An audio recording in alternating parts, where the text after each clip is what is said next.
Buenas noches, muy buenas noches, bienvenidos, bienvenidas. Esto es Makini para Color Visión. Ya les cuento, resulta que los principales temas que se han debatido esta semana tienen que ver con la justicia, con leyes, con normas. Hemos hablado mucho de la composición de los nuevos miembros de la Junta Central Electoral, del Consejo Nacional de la Magistratura, y hasta hemos hablado mucho del video vicepresidencial, el de la doctora Margarita Cedeño de Fernández en apoyo a la candidata demócrata Hillary Clinton. Entonces, como casi todo gira en torno a lo institucional, político, jurídico, bueno, la solución ha sido invitar a todo un jurisconsulto, experto en derecho administrativo, el doctor Olivo Rodríguez Huertas, para pasar balance a estos temas. Están invitados. Nos vamos a una muy breve pausa, no se vayan muy lejos, y hablemos de Junta Central Electoral, del perfil de los nuevos miembros, del Consejo Nacional de la Magistratura y hasta de un video vicepresidencial, después de una muy breve pausa. Ya regresamos. Bienvenidos. Si el Senado de la República no está de acuerdo con esas ternas, bueno, lo que debe de hacer es rechazar y pedirle de nuevo a la Cámara de Diputados que formule nuevas propuestas.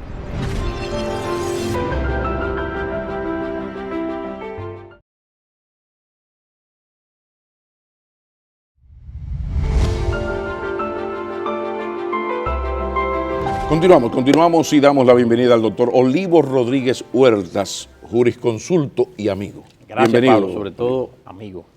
Mi señor, los principales temas de la agenda político-mediática de esta semana pasan por el tema jurídico institucional. Hay mucho de derecho en todo esto. Quizás el más sonado tiene que ver con la selección de los miembros de la Junta Central Electoral.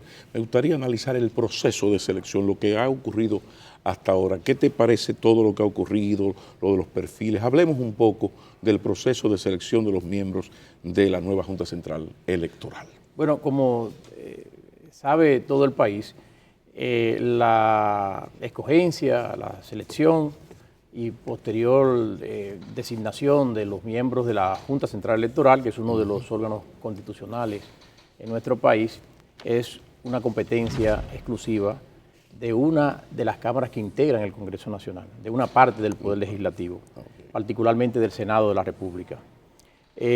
Como atribución constitucional, la misma se encuentra complementada con el reglamento de funcionamiento de la Cámara.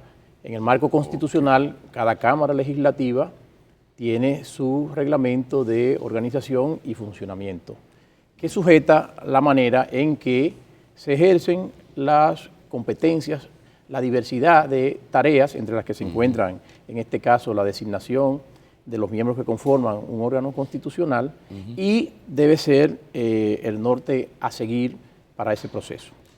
En este caso, sí, siguiendo el rigor del procedimiento que manda y prescribe directamente la Constitución, un reglamento previsto en la Constitución para el funcionamiento de las cámaras, la comisión correspondiente hizo el llamado público a quienes tienen la intención de aspirar a la integración, a la conformación de las mismas. Realizó un proceso bastante amplio, creo que más de 200 personas. 230 personas fueron entrevistadas por esa comisión y el punto en que se encuentra el tema es de que rinda el informe o la propuesta que la comisión entienda pertinente respecto de quienes al final deban ser designados por el Pleno de la Suprema Corte, el Pleno del Senado de la República. Sí, eso se va a presentar el próximo miércoles. Ahora, hay algo. Se está hablando por lo abajo, tú sabes cómo es este país. Antes era Radio Bemba, ahora son los Twitter y los DM y estas cosas. Las personas que suenan con mayor fortaleza e insistencia para presidir la Junta Central Electoral, casualmente ninguna de las dos ni fue propuesto, ni pasó la entrevista, ni estuvo la entrevista. Entonces, ¿qué puede ocurrir? ¿Es legal que el Pleno del Senado elija como miembro de la Junta a alguien que no está entre esos 230 y no fue sometido a la entrevista? ¿Es posible? ¿Es legal sobre todo? Mira, en este caso, Sí. más que hablar de mera legalidad, es hablar de un escalón superior de constitucionalidad. ¿Por qué digo esto? Porque tanto la atribución del Senado para designar los miembros que conforman la Junta Central Electoral, como también el reglamento de funcionamiento, son instrumentos que figuran recogidos directamente en el tema de la Constitución. Es decir, esto no pasa por una ley de desarrollo. En principio, todas las decisiones que conforman un órgano deben hacerse dentro del marco de esa legalidad que integra la disposición constitucional y el reglamento de organización y funcionamiento de la respectiva Cámara. En consecuencia, prima facie, la escogencia de los miembros de la Junta Central Electoral debiera salir del seno de ese procedimiento.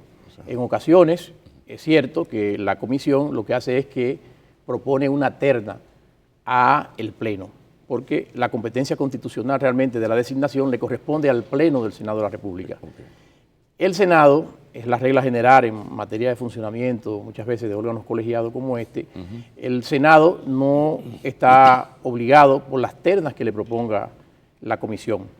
Pero si el procedimiento que aprobaron los propios senadores para esa integración establece al fin y al cabo ese mecanismo, entonces la no aceptación de las ternas propuestas lo que debiera es conllevar a que el Senado solicite a la comisión la propuesta de nuevos miembros. Okay. Porque debiera surgir así, en una estricta legalidad del funcionamiento interno del Senado de la República. Tú lo que me estás diciendo que hay un bajadero legal, como se sería ese. Como se dice ahora. Tú sabes que el tema de derecho, Pablo, siempre se sujeta a muchas interpretaciones. Hay otros que dicen que esta visión que tengo yo quizás muy motivada por mi relación con lo que debe ser el funcionamiento de la organización administrativa del Estado, el derecho administrativo.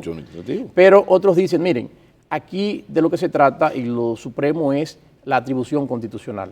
Sí, pero al ciudadano común lo que quiere que tú le expliques es si está dentro de lo correcto y dentro de la prerrogativa del Senado, decir, mira, me presentaste esas ternas, pero yo como pleno, como mayoría, como Senado, he pensado en alguien más.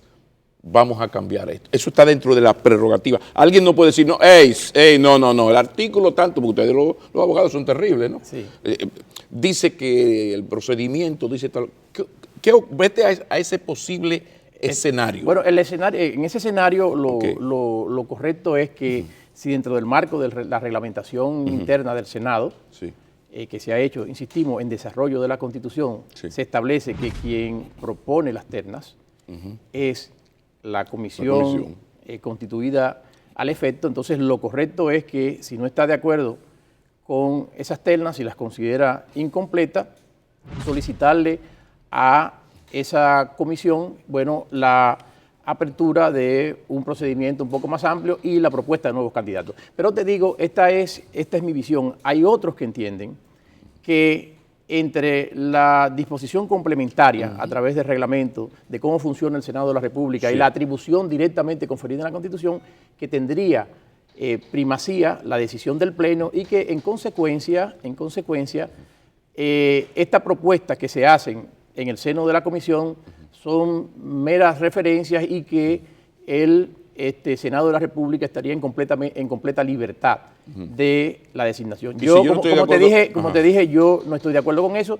Se trataría de un tema que podría suscitar un tema de un contencioso, una discusión de esta forma de ejercicio y cuestionar la validez de la misma. ¿Cómo se canalizaría esto? Imagínate que Maquinini no está de acuerdo con eso, porque hay uno de una terna que es Miguel Llave, que yo quería que fuera ese, ¿no?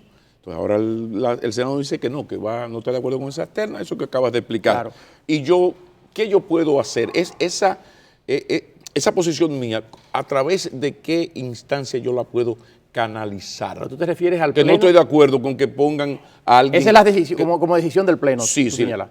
Si la decisión del Pleno pues puede ser rechazar, es decir, el Pleno no está vinculado necesariamente Ajá. por las ternas que lo Pero propongan. ocurrió. ¿Qué yo puedo hacer? Bueno, pero ocurre la propuesta, entonces el Pleno puede decirle a la Comisión que haga nuevas propuestas. Pero yo puedo ir al Tribunal Constitucional, al Superior Administrativo. ¿Qué yo puedo hacer mira, como ciudadano? No es un tema que... Porque el lío viene. No es un tema viene. sobre el que exista jurisprudencia en el país. Ya. En principio, incluso la discusión que hay en este tema es de que si se trata de una atribución constitucional ejercida por un órgano constitucional, debiera ser a través del control de constitucionalidad ejercido por el Tribunal Constitucional que este tema se decida. Pero el Tribunal Constitucional ha autolimitado el ejercicio del control directo de constitucionalidad, señalando que solamente es aplicable a disposiciones de alcance general, es decir, de carácter normativo, incluso sin importar si la atribución es ejercida directamente por un órgano constitucional en ejercicio de una atribución constitucional. Pero de esto podría haber un ejemplo más gráfico, Pablo.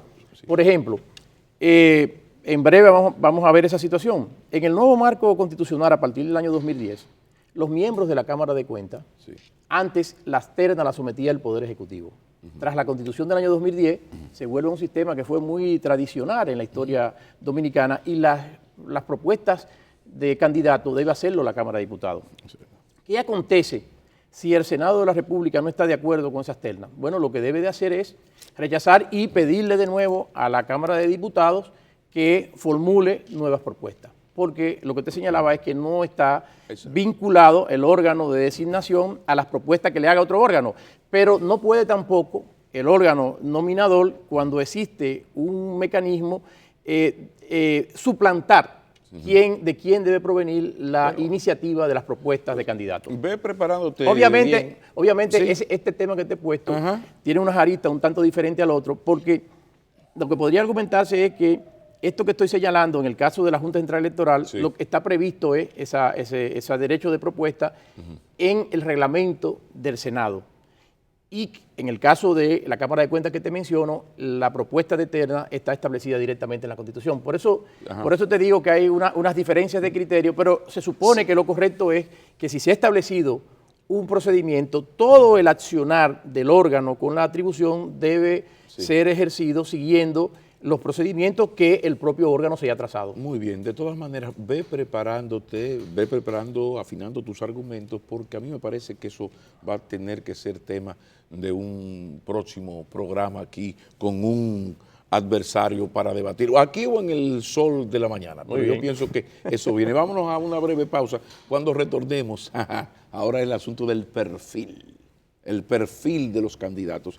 Y en eso del perfil se habla de independencia. Y surge una voz allá a lo lejos que dice, independiente, pero ¿independiente de quién? Hablemos de eso después de la pausa. Ya continuamos. Cada persona que sea escogida y designada cambia absolutamente, porque hay un conjunto de normas que desde la Constitución gobiernan el accionar de todos los funcionarios públicos.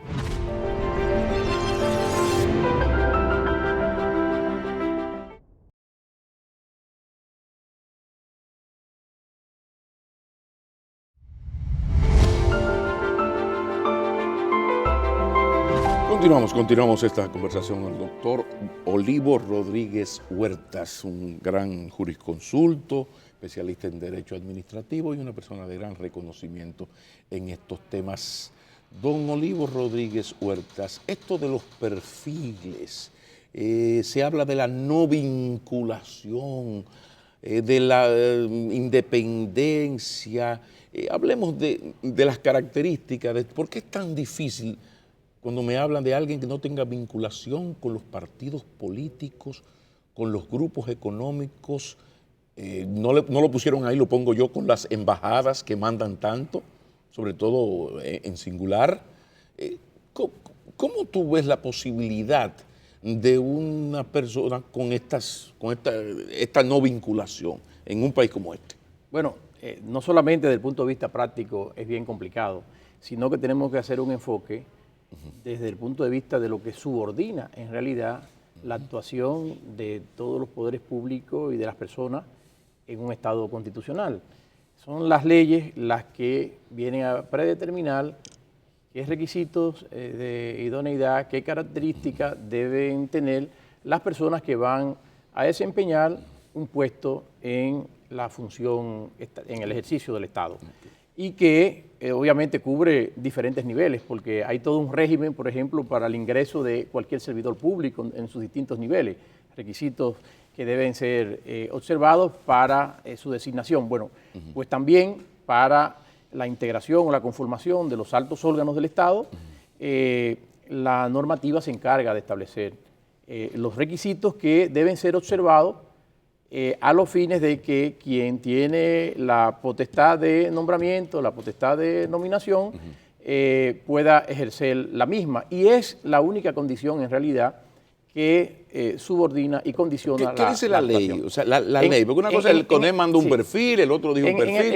En este caso, ¿qué dice la ley? En este caso, en el tema sobre todo de la Junta Central Electoral, hay obviamente un reenvío de la Constitución al marco de la ley electoral, y allí se establecen unos requisitos que son unos requisitos generales de idoneidad, incluso algunos que hoy día, dentro del marco actual de una Junta Central Electoral que ya no tiene funciones jurisdiccionales, sino que son funciones de administración electoral y de administración de registro civil, se cuestiona que en los términos actuales, porque no ha habido una adecuación al marco constitucional a partir del año 2010 de la ley electoral vigente, bueno, pues un requisito es que usted tenga que ser un doctor o licenciado en Derecho con determinado periodo de ejercicio, y el resto de las condiciones es no encontrarse inhabilitado para el correcto desempeño de una función pública. La ley electoral también es cuidadosa, tiene una especie de mandato de que en la medida de lo posible se traten de buscar para la conformación o la integración personas que no necesariamente tengan, personas que en la medida de lo posible, bueno, pues no se trate de un cuadro activo de un partido político, porque al fin y al cabo lo que está en juego dentro del ámbito de la administración electoral, dentro de el ejercicio de esas competencias, es dirimir temas y conflictos a lo interno de los partidos. Y por eso, en determinadas circunstancias en el país, lo que se ha buscado, que cuando se ha dificultado la búsqueda, bueno, muchas veces, aunque estén representados personas que han estado vinculados, que tienen algún nivel de simpatía con un partido político, muchas veces lo que se ha buscado es ese punto de equilibrio de una conformación plural, de manera que el coto de la administración electoral no se constituye en algo secreto. Pero hay algo importante que hay que decir, Pablo, que es en lo que muchas veces nos perdemos. Al margen de si usted tiene una simpatía política, al margen de incluso si usted ha militado dentro de un partido político determinado, si reúne los requisitos de carácter legal, un tema importante es que una vez usted entra en el ejercicio de la función con motivo de la designación, la situación para cada persona que sea escogida y designada cambia absolutamente, porque hay un conjunto de normas que desde la Constitución gobiernan el accionar de todos los funcionarios públicos, entre ellos que los funcionarios públicos tienen que actuar dentro de un margen de objetividad, de imparcialidad, de transparencia, y el no actuar de esa forma puede activar en determinadas circunstancias un mecanismo de separación a través de la figura del llamado juicio político, que está previsto. Pero además, Pablo, tanto, por ejemplo, en el caso de la Junta Central Electoral,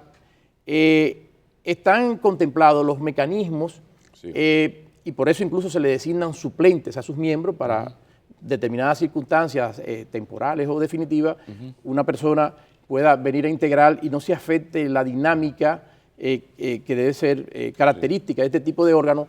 Si hay cualquier motivo que lleve a una inhibición, a la necesidad de una especie de recusación que pasa en el terreno judicial, bueno, puede producirse si se considera y se acreditan que una persona no está actuando dentro del marco de esa objetividad y de esa imparcialidad, que insisto, debe ser la norma de todo funcionario Sí, pero público. hay un asunto importante. Hasta ahora aquí se ha utilizado mucho lo del reparto. Y el que tiene el control, está en el gobierno, mantiene el control. Si son 5, yo pongo 3 míos para que no haya duda, le doy uno al líder de la oposición y uno a la sociedad civil o vínculos con la iglesia. Eso ha sido lo tradicional. Y pongo incluso personas de alguna manera relacionadas con el partido, porque aquí no se da lo de otros países donde yo busco un juez con una visión y una ideología conservadora, porque soy el presidente del país y soy del Partido Republicano, por ejemplo. Murió un miembro de la Suprema en Estados Unidos, un liberal, sí, un conservador, y se comprende así. Aquí eso es más difícil, claro. Pero aquí se ha utilizado mucho esto del reparto. Claro, ha habido excesos, pero eso ha sido lo tradicional, porque ahora también hay una especie de satanización de la política y de los políticos. Pero el otro escenario sería lo de ese no vinculado, una especie de sueco, porque si buscas vas a encontrar, nadie, claro, se convierte en una alta personalidad de las ciencias jurídicas sin vinculación con un grupo económico, ni va a ser objeto o con un líder que político. Alguien se fije para una postulación. Sí, pero además que tú y yo nos encontramos en el 93 en la campaña de tal cosa, en el 94 tú eras parte de la qué sé yo qué cosa. Claro. No, ¿hasta qué punto, es mi pregunta, dentro de todo este marasmo, toda esta cosa, en el centro está el talante personal? Yo lo digo porque Roberto Rosario era un miembro del Comité Central del PLD. Así es. Y yo siempre he dicho que posiblemente no exista un presidente de la Junta más independiente del presidente de la República, del PLD, por cierto, que Roberto Rosario. Y yo sé por qué lo puedo decir. Pero hay un ejemplo mejor todavía, que es Milton Ray Guevara, vinculado al doctor José Francisco Peña Gómez y al Partido Revolucionario Dominicano toda la vida. Ahora un jurisconsulto, un caballero de talante, alto talante democrático, presidente del Tribunal Constitucional.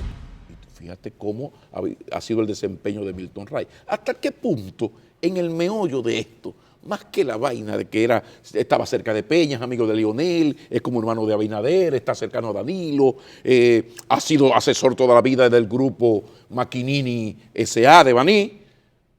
No tiene que ver esto con el talante personal, el asumir esta responsabilidad que me ha dado el país y yo me voy a comportar a la altura de las circunstancias. Pablo, por favor. Nosotros hemos vivido este tipo de discusión en diferentes momentos de nuestra historia reciente. Sí, claro. Y lo que ha estado en juego en muchos momentos es de si se quiere anticipar o no una lucha política por el poder.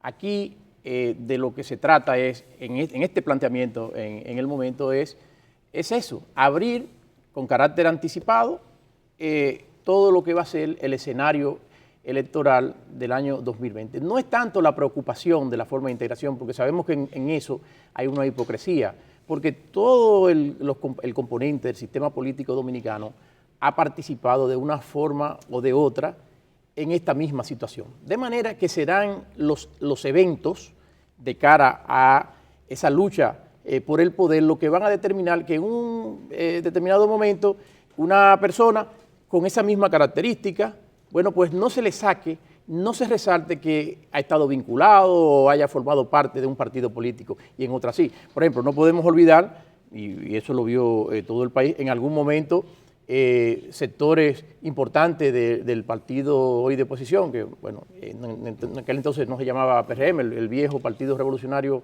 Dominicano, el propio presidente Hipólito, el expresidente Hipólito Mejía, hizo comentarios elogiosos, en el caso, por ejemplo, de Roberto Rosario y demás. Es decir, se han dado circunstancias en las que ese tema no ha tenido importancia.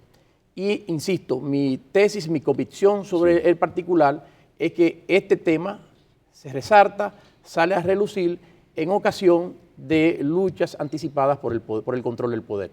Nos vamos a una breve pausa y continuamos esta conversación con el doctor Olivo Rodríguez Huertas. Ya regresamos.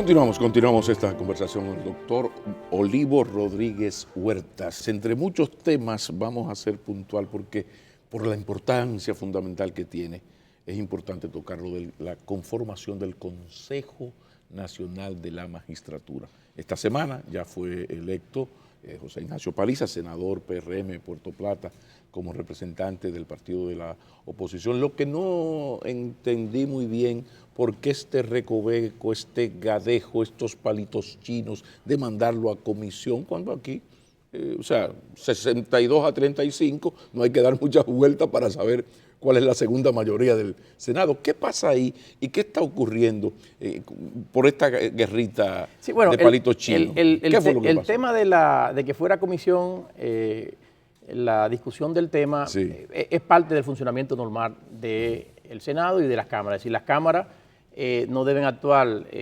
normalmente sino precedida de esos procedimientos, esos previos estudios de las comisiones que especializan.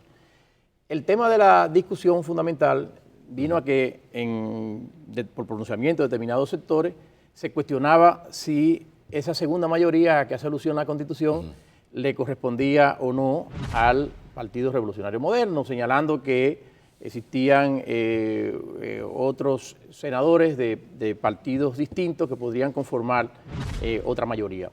Pero esto tiene sus antecedentes, Pablo, y creo que salió a relucir en la sesión en la que se designó a mi buen amigo y antiguo alumno, Ignacio Paliza, fue mi alumno en la Universidad Iberoamericana, un gran alumno, le decíamos en ese entonces, le decíamos el senador Paliza, no llegaba, muy formal, siendo un jovencito. Siempre fue muy formal. Siempre muy formal. Entonces, surgió en la discusión cómo un Senado entonces presidido, fíjate tú, por el hoy presidente del Partido Revolucionario Moderno, Andrés Bautista, bueno, hizo una travesura cuando la segunda mayoría en realidad correspondía al senador Amable Aristi Castro, que había sido propuesto. Sí. Y sin embargo, esa mayoría del hoy Partido Revolucionario Moderno, bueno, pues integró con una persona que provenía también de las filas de ese partido de oposición, pero que había sido postulado en la boleta del partido que ostentaba la presidencia de la República en ese momento. O sea, podríamos decir que esto es una estrategia del PLD para presentar al país, señores, no son tan santos, esto que estamos haciendo, lo vamos a complacer, sí, pero antes de complacer, complacer no, sino cumplir la ley, déjenme hacer este gadejo para mostrarles a ustedes y recordarles a ustedes lo que hicieron los hoy señores del PRM en su momento con Amable Aristi Castro. No habrá porque todo esto es político, aquí no hay santos en esto, todo es un interés político, porque yo lo vi de esa manera, digo, no, pero yo sé que va a ser Paliza, ellos lo van a complacer, pero aquí hay un gadejo, una forma de traer a la agenda mediática y que hablemos de esto, para que la gente recuerde, Cáspita me he golpeado, bueno, saludo a don Amable. Sí, yo no lo dudo, porque en este escenario que nos estamos moviendo tras la elección del presidente Medina en las elecciones del 16 de mayo, que hemos calificado de una lucha política anticipada por el poder en el año 2020, bueno, entra en este tipo de cosas. Es decir, si la dinámica de los partidos de oposición o de la cabeza de la oposición política en el país comienza a hacer uso, a utilizar el tema de las instituciones y la correcta conformación, ¿entiende? Cuando en el pasado sus conductas habían sido justamente la contraria por razones de lo que es la política, que es las meras conveniencias, es decir, dentro de todo el marco institucional se juega con lo que son las meras conveniencias pero aquí no pasamos. Yo sé que las circunstancias de Ortega y Gasset, pero aquí no pasamos. En este caso lo importante es que el espíritu de la Constitución que originó esto, que fue la Constitución del año 1994, que fuera la segunda mayoría, bueno, pues no había lugar a ninguna discusión, que el representante del Partido Revolucionario Moderno era el que debe estar en la silla del Consejo Nacional de la Magistratura. Ya previamente se había hecho lo mismo en la Cámara de Diputados, cuando se cogió a la licenciada Josefa Castillo para integrar esa segunda mayoría por parte de la Cámara de Diputados, porque en cierta forma esa arquitectura del Consejo Nacional de la Magistratura, cuyo único cambio fue en la Constitución del año 2010, integrar dentro de la misma al Procurador General de la República, pero fuera de eso, esa arquitectura en la que trabajaron muy de cerca Milton Ray Guevara, Emanuel Esquea, Pedro Romero Confesor, si mal no recuerdo, el profesor Euclides Gutiérrez Félix, por el Partido de la Liberación Dominicana, tras aquella famosa crisis política, ¿no?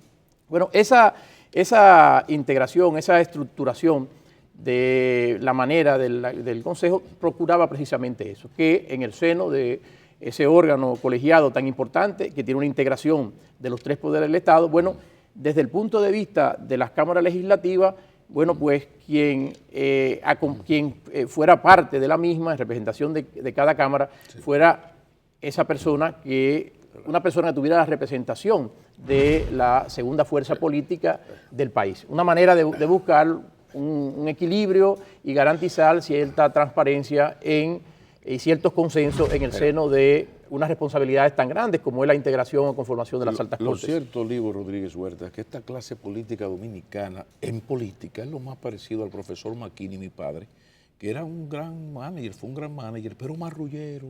Se armaba unos argumentos, una cosa con los managers, hacía unos ligos, una cosa terrible. Entonces yo recuerdo mucho a mi padre cuando veo las cosas terribles, aquello de poner al procurador, el presidente cambia la composición y mete al procurador, que lo nombra él casualmente. Claro, viene. Vámonos a una breve pausa, ya continuamos.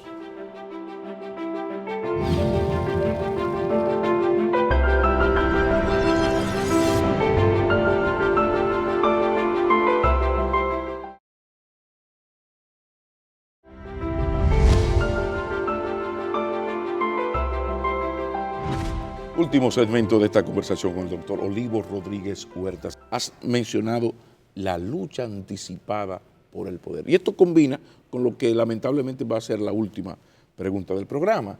Hubo un video de la doctora Cedeño de Fernández apoyando a la candidata Clinton en las elecciones norteamericanas. Ha llamado la atención que las críticas más mordaces y frontales a ese video no han provenido de los sectores de oposición, lógicamente, los adversarios políticos de la señora Fernández y del PLD, sino a lo interno del PLD. ¿Hasta qué punto este enfrentamiento tiene que ver con la lucha anticipada por el poder, más exactamente por la candidatura presidencial a lo interno del Partido de la Liberación Dominicana? Bueno, no se puede descartar ese aspecto. La doctora Cedeño Fernández ha sido una persona que en el ejercicio de las altas funciones públicas, primero como primera dama de la República,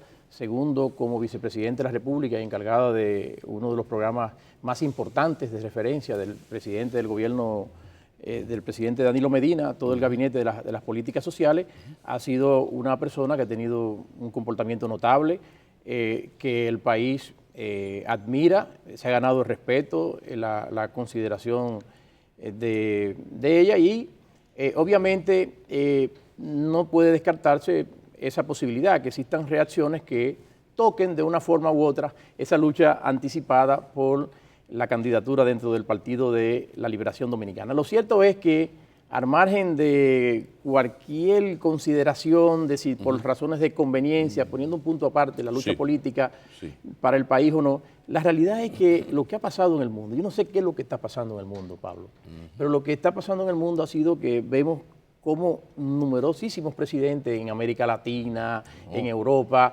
incluso miembros de organismos internacionales, bueno, pues han hecho pronunciamientos respecto del temor que respecto de una determinada candidatura en los Estados Unidos. Entonces, hemos visto de todo, o sea, por ejemplo, ahora en el marco de la Cumbre Iberoamericana de Jefe de Estado, entrevistas por separada con el presidente de Perú, con el presidente de Argentina, con el presidente de Chile, han hecho pronunciamientos. Otros, como el presidente Santos, dice, mira, yo tengo una gran relación con Hillary, nos gustaría bastante, pero tiene una situación muy particular, el proceso de paz, prefiero, o sea, mantuvo una posición más equidistante. Pero no me dejes al presidente Hollande, francés, presidente Hollande que también, dio, o sea, en junio dio una entrevista larguísima, pero un militante, y también el pleito casado con Putin. Estamos hablando de, se habla hasta de filtrar información de parte de la seguridad rusa al candidato del Partido Republicano para favorecerlo y afectar a la Clinton. Así es, la realidad es que estamos en una situación muy atípica. O sea, doña Margarita lo que hizo fue que se la jugó.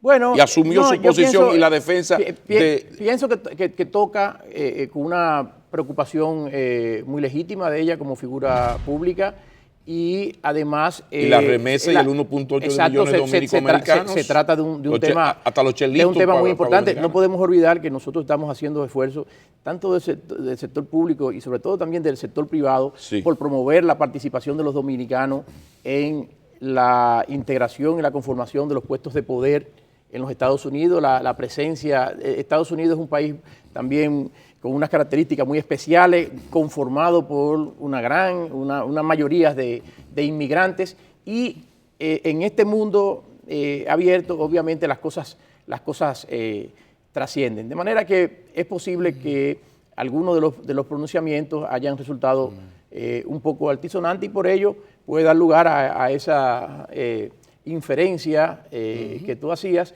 en el sentido de se tratará esto de lo que podría ser una lucha anticipada por la candidatura presidencial del partido de gobierno para las elecciones del año 2020. A ver qué van a hacer los PLDistas, porque en el PLD de cada 10 miembros importantes, 12 aspiran a la candidatura presidencial. Pero eso es un tema para otro programa. Muchísimas gracias. Encantado, Pablo. De eso Gracias se trataba. por la No invitación. fue por amigo, fue por eso que lo invitamos. Todo un jurisconsulto, experto en Derecho Administrativo, el doctor Olivo Rodríguez Huertas nos ha acompañado. Como siempre, gracias a ustedes por su generosa compañía. Sean felices, si es en familia, mucho mejor. Buenas noches.